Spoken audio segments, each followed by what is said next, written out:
Nabistong mga peking dayuhang doktor pala ang gagawa.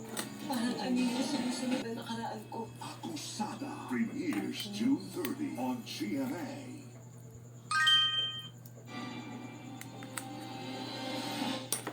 Kasabihan lang ang tiis ganda, pero hindi Liver kailangan spread. tumaya sa nagsasagawa ng Argentina na lang plastic kami. Lam- Lagyan ng asin. Gusto lang naman daw, pero imbes daw na gumanda, hindi maayos ang pagkakagawa. Kaya dumulog ang biktima sa CIDG. Pinulit ang unggoy ang mga taga-CIDG.